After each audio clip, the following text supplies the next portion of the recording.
유비무환이란 말이 있죠. 미리 준비하면 걱정할 것이 없다, 이런 뜻을 가지고 있죠.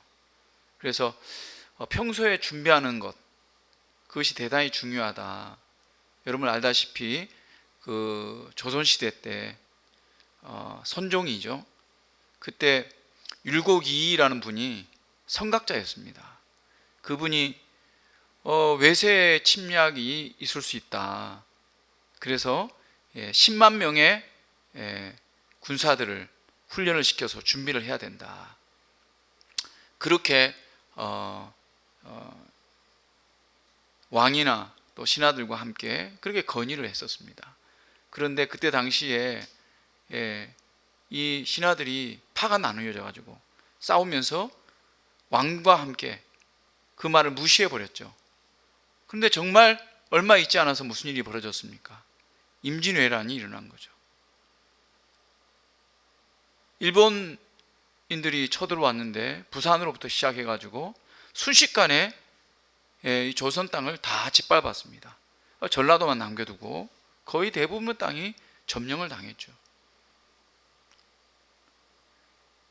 미리 준비하지 않았기 때문에 그런 것입니다. 그런데 이런 역사가 한 번이면 족한데 그렇지 않죠. 우리나라에 이런 역사가 계속해서 반복되었습니다. 특별히 6.25를 생각해 보시기 바랍니다. 북한 김일성은 남한을 호신탄탄 노리고 있었습니다. 그래서 소련제 탱크로 무장을 하고 군사를 훈련시키고, 그러니까 인민군들을 엄청나게 훈련시켜가지고 6.25 6월 25일 주일이었죠. 주일 새벽에 쳐들어 내려온 겁니다. 근데 그때 이 남한은 어떻게 했습니까? 국회에서 좌와 우가 나눠져 가지고요 싸우고 아무런 대비도 못하고, 군대도 아무런 대비도 하지 못하고 무기도 없고, 그런 상태에서 전쟁이 일어났습니다.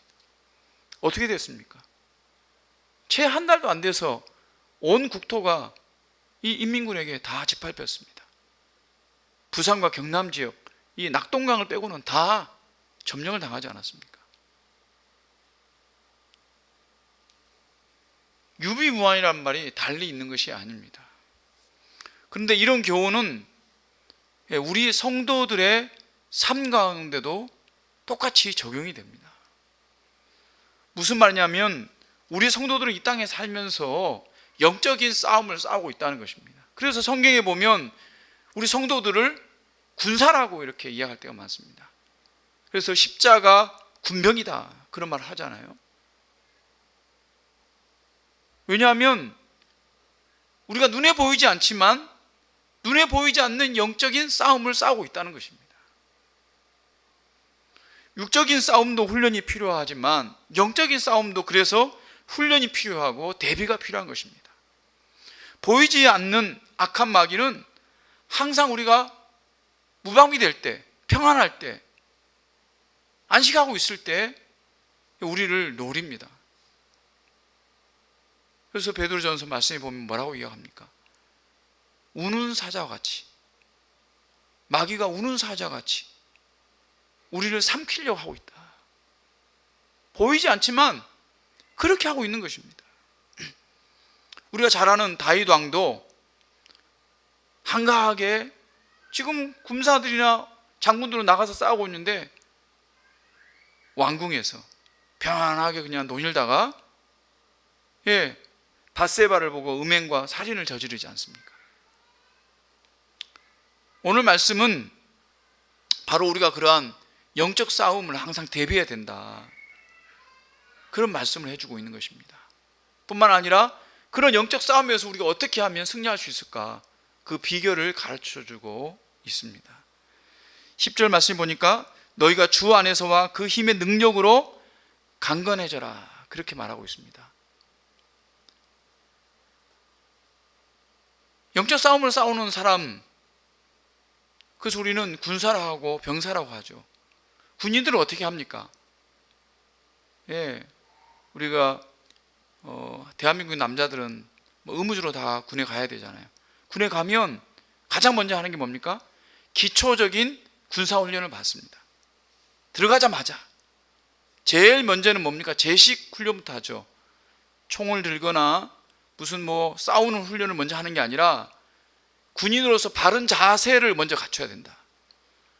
그래서 걷는 연습, 격리하는 연습, 상관을 대하는 모습, 이런 것들을 훈련을 합니다.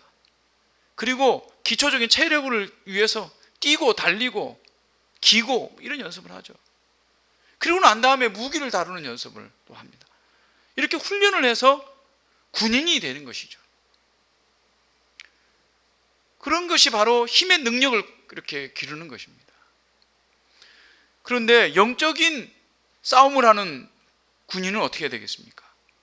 영적인 준비를 해야 됩니다. 그래서 뭡니까? 영적인 싸움에서 능력을 갖추는 것입니다. 그 능력은 어떻게 갖출 수가 있습니까?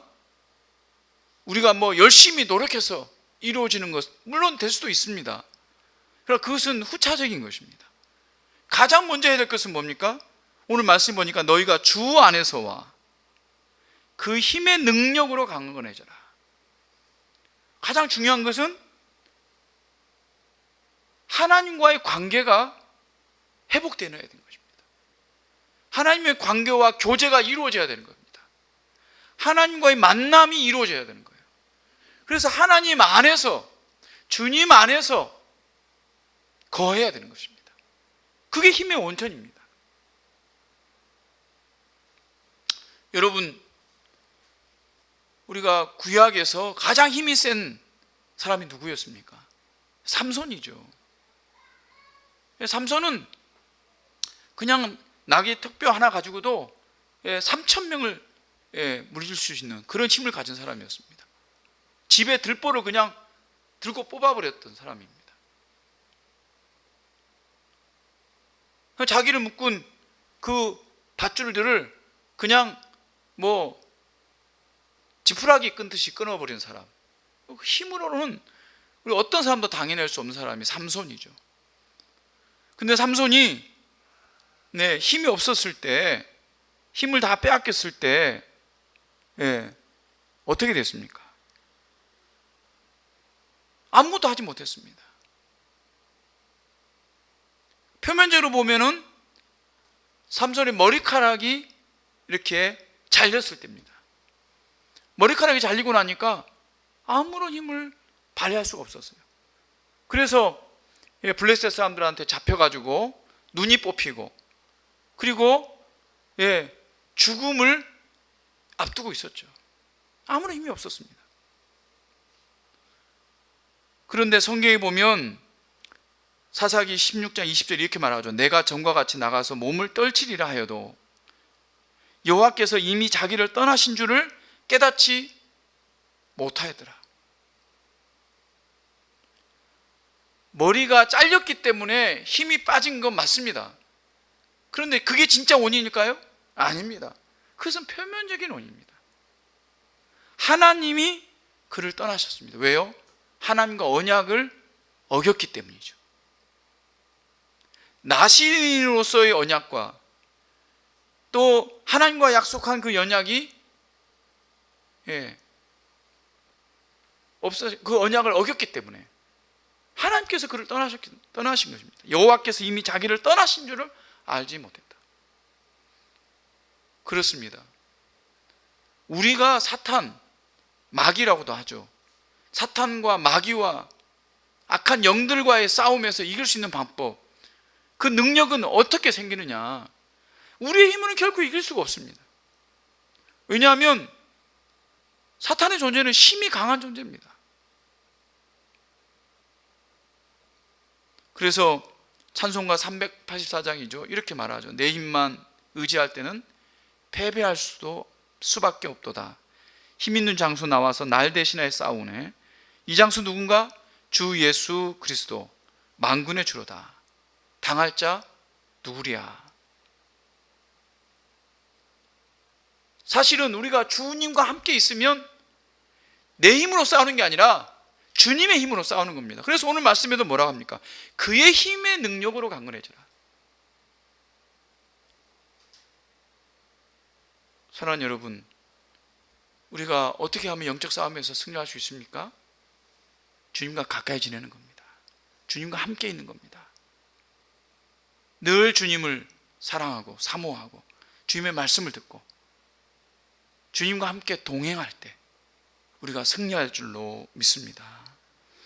우리가 이 영적 싸움에서 이길 수 있는 가장 어떻게 보면 첫 번째 비결이라고 할 수 있는 것이 뭐냐면 싸우는 상대를 알아야 되는 겁니다. 그래서 그런 말이 있지 않습니까? 지피지기면 백전백승이다. 예.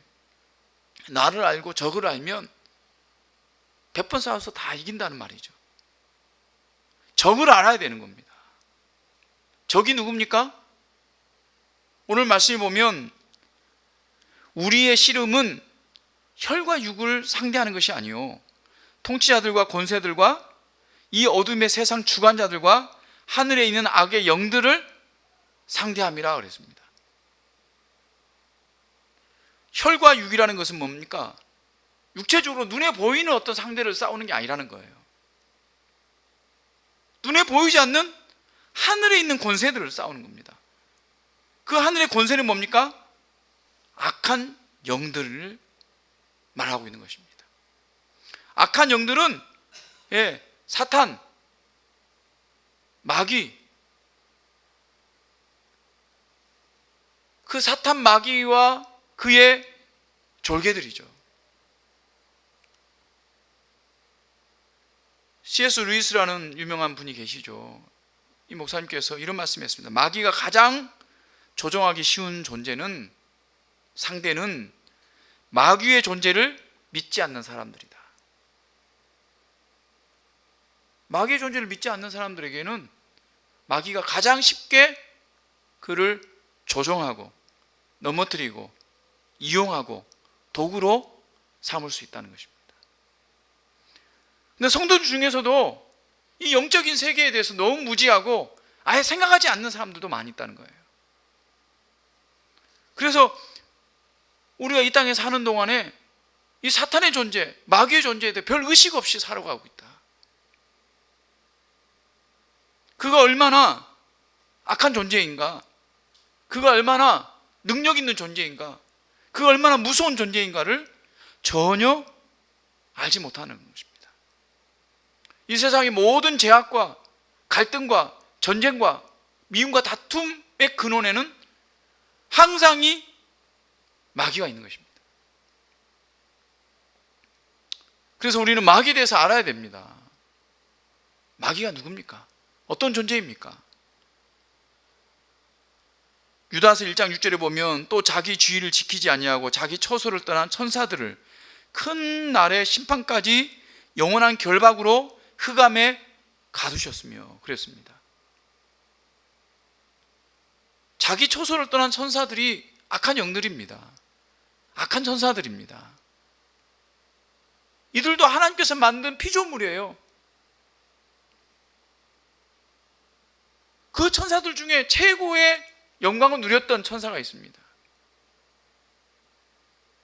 하나님을 가장 가까이에서, 그런데 그가 교만해서 하나님의 자리를 넘보고 하나님께 대적해서 그 하늘의 처소에서 쫓겨나게 된 거죠. 그가 곧 마귀고 함께 쫓겨난 천사들이 바로 악한 영들이라고 하는 것입니다. 그들은 어떤 일을 합니까? 계시록 12장 10절에 보면 내가 또 들으니 하늘에 큰 음성이 이르되 이제 우리 하나님의 구원과 능력과 나라와 또 그의 그리스도의 권세가 나타났으니 우리 형제들을 참수하던 자 곧 우리 하나님 앞에서 밤낮 참수하던 자가 쫓겨났고 그랬습니다. 이 참수하는 자들이 뭐 하는 겁니까? 바로 우리의 죄악을 하나님께 아뢰는 자들이었습니다. 지금도 예수 믿는 사람, 구원받은 백성들을 향해서 참수하고 있습니다. 너가 그러고도 구원받는 백성이냐? 너는 구원받지 못해. 우리를 비난하고 우리를 넘어뜨리려고 하고 우리의 구원에 대해서 의문을 갖게 만들고 그래서 믿음을 저버리게 만드는 자들입니다. 에베소 2장 2절에도 보면 곤중의 권세를 잡은 자들이다. 이 공중이라는 것은 영적인 세계, 영계를 말하죠. 영적인 세계에 권세를 잡고 있는 자들입니다. 그래서 하나님처럼 전능하지는 않지만 전능에 가까운 그런 능력을 소유한 자들입니다. 이런 능력을 가지고 마귀가 하는 일이 무엇입니까? 오늘 말씀 11절에 보면 마귀의 관계를 능히 대적하기 위해서 영적인 싸움을 대비하라고 말씀하고 있죠. 마귀의 관계가 뭡니까? 강교한 전략이죠. 강교한 전략을 가지고 공격을 한다는 겁니다. 강교한 전략이 뭡니까? 속이는 것입니다. 마귀는 거짓의 아비라 했거든요. 거짓말로 속이는 겁니다. 그는 처음부터 살인한 자요 진리가 그 속에 없으므로 진리에 서지 못하고 거짓을 말할 때마다 제 것으로 말하나니 이는 그가 거짓말쟁이요 거짓의 아비니라. 그래서 우리들을 거짓으로 속입니다. 그래서 우리를 두렵게 만들기도 하고 때로는 우리를 영적인 무장에서 해제시켜버리고 그래 우리가 믿음으로 살지 않을 때도 괜찮아, 아무 일도 없어, 다 똑같이 그렇게 사는데 뭐.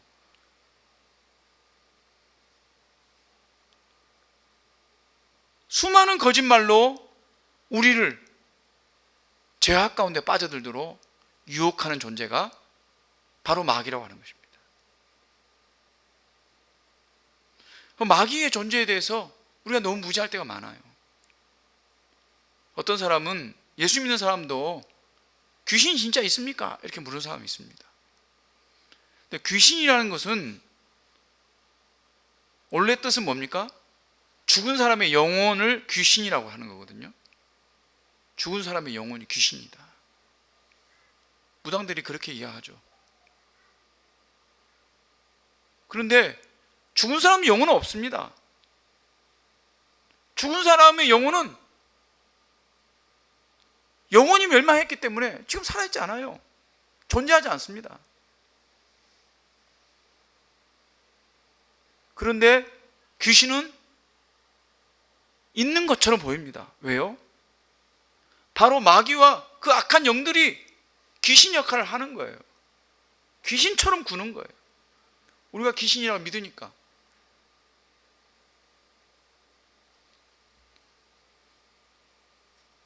그래서 나타나서 거짓말합니다. 요즘 점치는 사람들이 왜 그렇게 많습니까?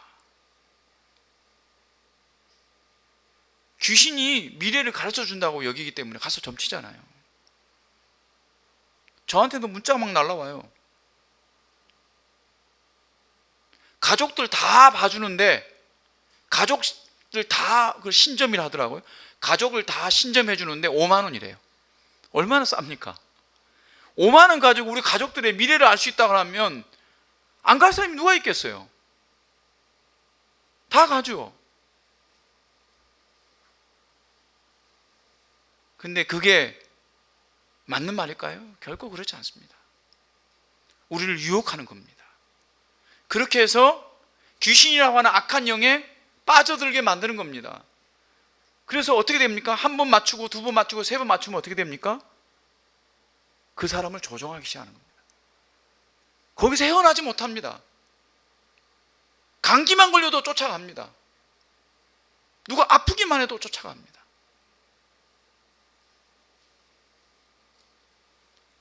우리를 조종하고 자기에게 경배하기를 원하는 것이 악한 영인 것입니다. 또한 마귀는 어떤 존재입니까? 미혹하는 존재입니다. 고린도후서 11장에 보면 뱀이 그 관계로 하와를 미혹한 것 같이 너희 마음이 그리스도를 향하는 진실함과 깨끗함에서 떠나 부패할까 두려워하라. 우리를 미혹해서요, 하와가 선악을 알게 하는 나무 열매를 따먹은 것처럼 우리에게 그리스도를 향한 마음을 부패하도록 만들어버린다는 거예요.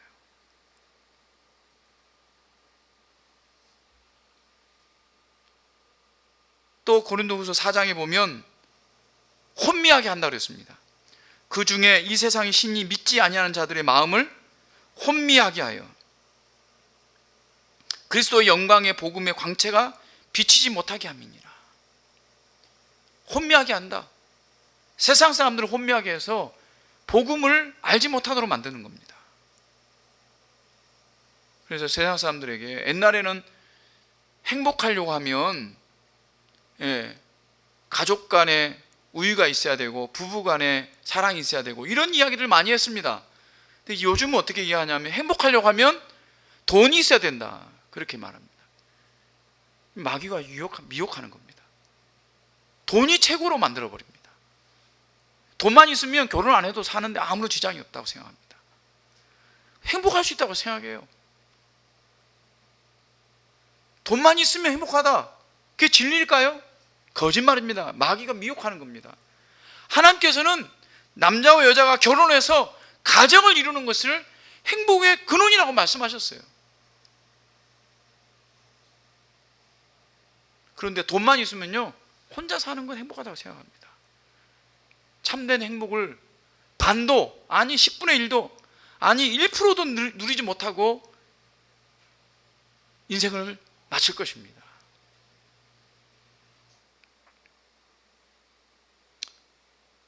베드로전서 5장에는 대적한다고 그랬습니다. 근신하라 깨어라, 너희 대적 마귀가 우는 사자같이 두루다니며 삼키자를 찾는다 그랬습니다. 대적한다.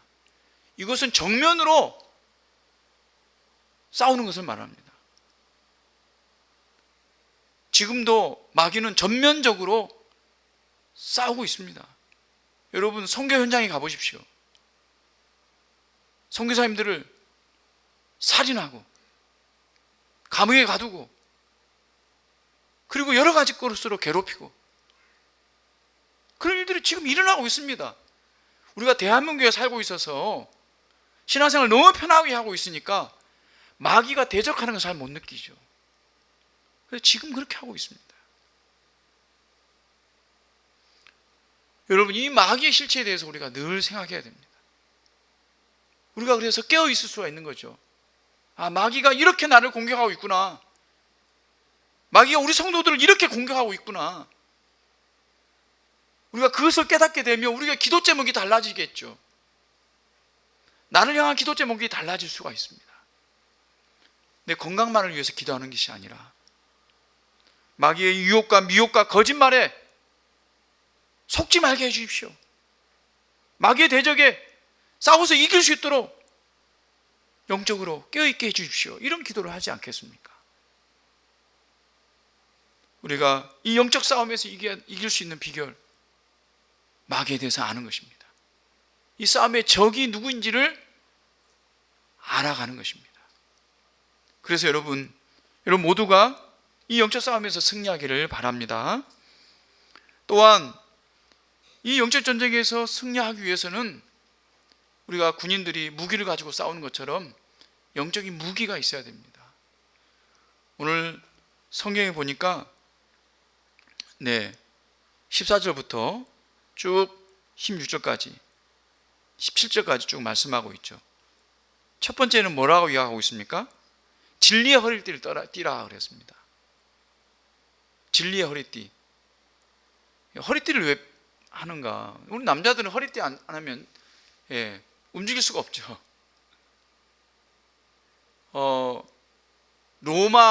고대 로마의 군인들도 허리띠가 없으면 싸울 수가 없습니다. 로마 군인들의 복장은 뭐냐? 치마처럼 생겼습니다. 그래서 이게 두 벌로 된 것도 있고 한 벌로 된 것도 있는데 허리를 동이지 않으면 결코 싸움을 마음대로 할 수가 없습니다. 그래서 가장 기본이 허리를 매는 것입니다. 이스라엘 백성들이 애굽에서 출애굽할 때도 마찬가지죠. 유월절을 지킬 때 허리를 동이고 어린 양을 제물로 바친 그 어린 양을 먹으라고 그랬습니다. 허리를 동이는 것, 그게 전쟁의 가장 기본인 것이죠. 이 가장 기본이 뭡니까? 영적 싸움의 기본이 진리 안에 굳건하게 서는 것입니다. 진리는 복음의 진리를 말하죠. 복음의 진리를 한마디로 말하면 예수 믿고 구원받는 것입니다. 예수님을 믿는 것입니다. 그래서 예수 믿고 구원받는 이 진리를 우리가 붙잡는 거죠. 예수 믿고 구원받는다는 말에는 여러 가지가 포함되어 있습니다. 이 복음의 그 깊이와 넓이는 너무너무 크고 다양합니다. 우선은 예수 믿고 구원받는다는 말은 우리가 죄인이라는 것을 아는 것입니다. 죄인이니까 구원이 필요한 거죠. 근데 우리 죄를 어떻게 용서받을 수 있는가? 우리의 힘으로는 받을 수 없다는 것이죠. 그래서 예수님께서 우리를 대신해서 죽으셨다는 거예요. 하지만 예수님께서 우리를 대신해 죽으셨지만 예수님은 죽음으로 끝난 게 아니라 부활하셔서 지금도 살아계신다는 거예요. 때문에 예수 믿는 우리는 우리가 죄를 용서받았을 뿐만 아니라 예수님처럼 마지막 심판 때 부활해서 영원한 생명으로 산다는 것이에요. 근데 이 구원은 우리의 힘으로 받은 것이 아니라 예수님께서 일방적으로 우리를 사랑해서 우리를 구원해 주셨다는 거예요. 이것이 진리입니다. 이러한 진리 가운데서 한 가지라도 잘못 배우거나 잘못 가르치거나 잘못 이해하면 마귀의 유혹에 빠지는 겁니다. 마귀의 거짓말에 빠지는 거예요. 그래서 이 진리에 대해서 우리가 늘 끊임없이 공부하고 되새기고 배워야 하는 것입니다. 그래서 우리 한국교회 한 10년 전부터 교리 공부가 유행처럼 번져서 지금 많은 교회에서 교리를 열심히 공부하고 있습니다. 우리 교회도 기독교 강요, 그리고 수년 전부터 구원론이니 성령론이니 그런 교리들을 공부했지 않습니까? 왜 그렇습니까? 수많은 이단들이 예수 믿는 사람들을 유혹해서 거짓된 교리로 복음에서 떠나게 하기 때문이죠. 여러분 잘 알다시피 신천지라고 하는 이단이 얼마나 많은 교인들을 유혹해서 넘어지게 했는지 모릅니다. 복음의 진리에 바로 서지 못했기 때문에 그렇습니다. 두 번째는 의의 호심경을 붙이고 그랬습니다. 호심경, 옛날이라는 이 경이라고 말하는 것은 거울을 말하거든요. 옛날 거울은요, 2000년 전 생각해 보십시오. 옛날 거울은 우리가 생각하는 유리 거울이 아닙니다. 구리 있죠. 구리를 딱 이렇게 닦아가지고 얼굴이 비치도록 하는 거죠. 우리 여기 가야에도 박물관이, 우리 김해에도 보면 가야 박물관이 있잖아요. 가보면 그때 당시에 그 거울이 있더라고요. 동으로 만든. 그러니까 가슴에 붙이는 거울과 같은 걸 말해요. 요즘 말로 하면 일종의 방탄복이죠. 방탄복. 근데 어떤 방탄복을 입으라 그랬습니까? 의의 호심경을 입어라. 의라는 게 뭡니까? 우리가 의인이라는 거죠. 죄인이 아니고 의인이라는 겁니다. 다시 말하면 우리가 구원의 의, 그것을 붙잡고 살아가야 한다는 것입니다. 우리는 의인입니다. 그래서 의롭게 살아가는, 믿음 안에 살아가는 그 삶이 필요하겠죠. 그래서 의에 대한 확신과 그 의로운 삶을 통해서 마귀의 그 관계를 이겨내야 한다는 것입니다. 세 번째 보니까 평안의 복음이 준비한 것으로 신을 신고 그랬습니다. 평안의 복음이 뭡니까? 예수님께 십자가에 못 박혀 돌아가시면서 십자가 이랬죠. 수평적으로 또 아래 위로 수직적으로 평안을 이루셨습니다. 수직적으로는 하나님과 사람 사이에 관계가 끊어졌던 것을 이어준 것입니다. 수평적으로는 사람들과 사람들 사이의 관계를 막고 있던 담들을 무너뜨리고 그 관계를 이어준 것입니다. 성경에 보면 유대인과 이방인이 서로 허물 없이 한 교회에서 한 지체로 형제 자매가 되었습니다. 뿐만 아니라 주인과 노예가 믿음 안에서 한 형제 자매가 되었습니다. 노예가 없는 것이죠, 믿음 안에서.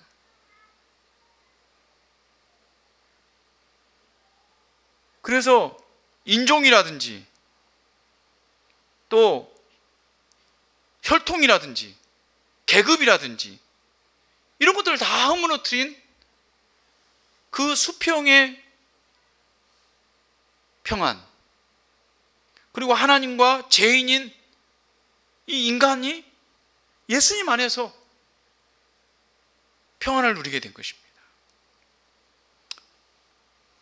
그래서 핍박하는 어떤 세력들 앞에서 우리는 적대적인 관계가 아니라 예수님께서 이루신 그 사랑으로 그 평안을 가지고 나아가는 그런 존재가 되어야 된다는 것이죠. 그것이 복음의 메시지입니다. 그 복음의 메시지를 들고 나아갈 때 마귀와 싸워서 이길 수 있는 겁니다. 마귀는 칼을 가지고 싸우지만 우리는 복음의 이 평안을 가지고 싸워서 이깁니다. 그래서 원수를 멸하는 게 아니라 원수를 사랑해서 이기는 것이죠. 그래서 악한 영이 세상에 구축한 그런 갈등과 불의와 전쟁을 그리스도의 사랑으로, 평안으로 무너뜨리는 것이 바로 진정한 승리인 것입니다.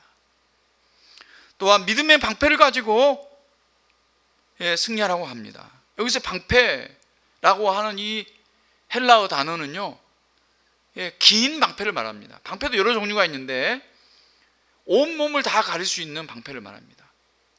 로마 군인들이 전쟁을 할 때 적들이 화살을 쏩니다. 멀리서 화살이 확 막 날라오죠. 새까맣게 날라옵니다. 그럼 어떻게 합니까? 큰 방패를 딱 세웁니다. 그리고 그 방패 밑에 다 숨죠. 그렇게 온몸을 가릴 수 있는 긴 방패를 말하는데요, 고대 전쟁에서는 이 불화살을 쏘게 되죠. 그럴 때 이 방패가 있어야 일단은 맞고 그리고 싸울 수가 있는 것입니다. 믿음이라는 것이 그겁니다. 적들이 불화살로, 화살로 공격해 올 때 자신을 보호할 수 있는 든든한 방패, 그것이 바로 믿음이라고 하는 것입니다. 여러분, 구약 성경에 다니엘의 세 친구를 아시죠? 사드락과 메삭과 아벳느고. 이들은 느부갓네살 신상 앞에 절을 하지 않았다고 해서 불려왔습니다. 그래가지고요, 어떻게 했습니까? 용광로 같은 곳에 그냥 쳐 넣어버렸습니다. 그런데 이 세 친구가 용광로에 들어갔는데 불타가 죽지 않고 오히려 그 세 친구를 던졌던 군사가 불탔습니다. 얼마나 뜨거웠으면요. 근데 이 세 친구들이 그 용광로에 던져지기 전에 뭐라고 이야기했습니까? 그리 아니하실지라도 왕이여, 우리가 왕의 신들을 섬기지도 아니하고 왕의 세우신 금신상에 절하지도 아니할 줄을 아옵소서. 우리가 비록 죽는다 할지라도 왕의 신들을 섬기지 않고 그 금신상에 절하지 않겠습니다. 이 세 친구의 믿음이죠. 이 믿음을 보시고 하나님께서 이 세 친구들을 보호해 주신 겁니다. 다섯 번째는 구원의 투구입니다. 투구란 우리 지금도 우리 군인들이 머리에 쓰는 그런 철모죠, 철모. 그런 거가 똑같은 거죠. 우리 가장 중요한, 이 신체에서 가장 중요한 게 사실 머리이지 않습니까? 머리를 보호하는, 그것이 뭐냐면 구원의 투구다. 그게 구원의 확신이라는 겁니다. 구원의 확신이 뭡니까? 나는 예수 믿고 천국 가는 백성이다. 나는 하나님의 백성이다, 이런 말이죠. 하나님의 백성이라는 말은 뭡니까? 하나님께서 나를 보호하신다, 하나님 나와 함께 계신다라는 믿음입니다. 마지막으로 성령의 검, 곧 하나님의 말씀을 가지라, 그렇게 말하고 있습니다. 성령의 검이 특별히 중요합니다. 왜 그렇습니까? 다른 것들은 다 자기를 보호하는 방어용입니다. 그런데 성령의 검, 곧 하나님의 말씀은 공격하는 무기입니다. 그래서 우리가 갖춰야 될 전신 갑주 중에 가장 중요한 게 뭐냐? 결국은 하나님의 말씀이라는 것입니다. 하나님 말씀을 가지면 우리가 어떻게 보면 방어도 할 수 있고 나아가서 공격도 할 수 있는 겁니다. 여러분, 마태복음 4장에 보면 예수님께서 40일간 금식하셨을 때 마귀에부터 공격을 당하십니다.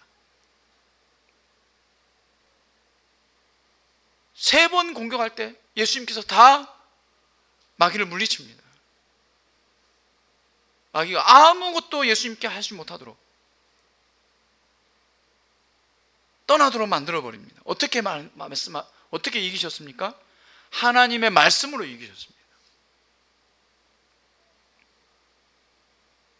40일 동안 금식하셨기 때문에 얼마나 배가 고팠겠습니까?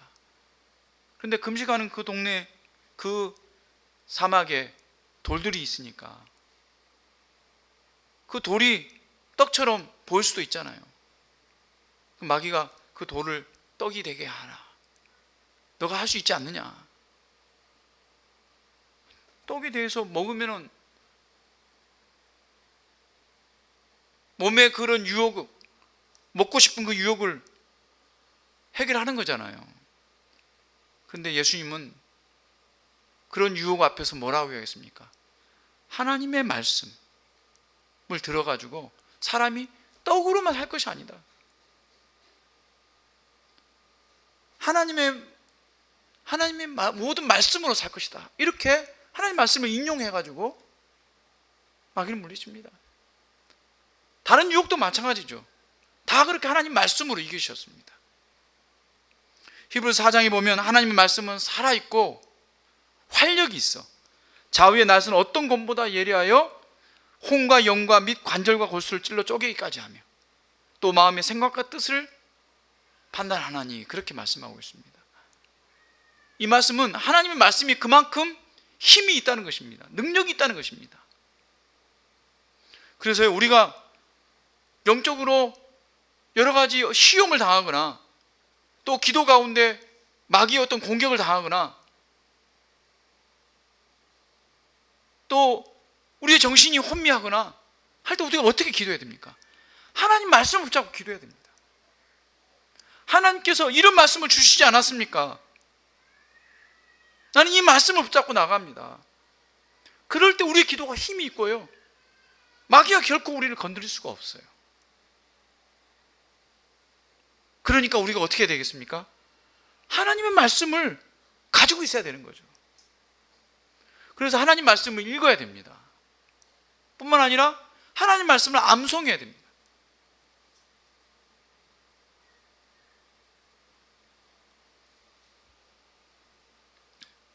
제가 후반기에는 한번 암송대를 한번 좋겠다는 생각이 듭니다. 그래서 연세가 드셔가지고 암송하면 하루 지나면 잊어버리고 그런 일이 많이 있겠지만, 그럼에도 불구하고 한번 우리가 준비해서 하나님의 말씀을 암송하는 것이 그래서 힘이 있는 겁니다. 그래서 여러분, 주의 말씀이 우리의 힘입니다. 우리의 능력입니다. 그 말씀으로 무장하셔서 마귀를 물리치고 영적 전쟁 가운데 늘 승리하는 저와 여러분 되시기를 주님으로 축원합니다. 말씀을 맺겠습니다. 우리 성도들은요, 이 땅에 사는 것이 그냥 한가하게 소풍 온, 나들이 온 그런 사람들이 아닙니다. 우리는 영적인 전쟁 가운데 살고 있는 성도들입니다. 그래서 늘 긴장하며 살아야 됩니다.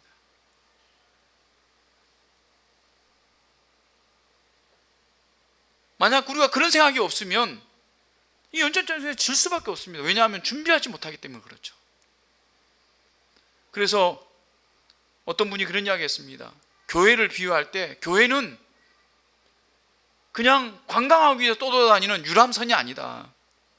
교회는 적과 싸우기 위한 군함과 같다. 그렇게 말했습니다.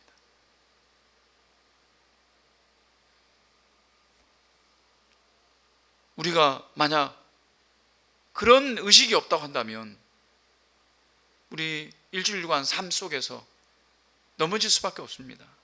사탄의 유혹에, 그 미혹과 그 거짓말에 넘어질 수밖에 없는 것입니다. 그래서 예수님께서 뭐라고 했습니까? 제자들에게 깨어 있으라, 예배하라 그랬습니다. 유비무환이죠.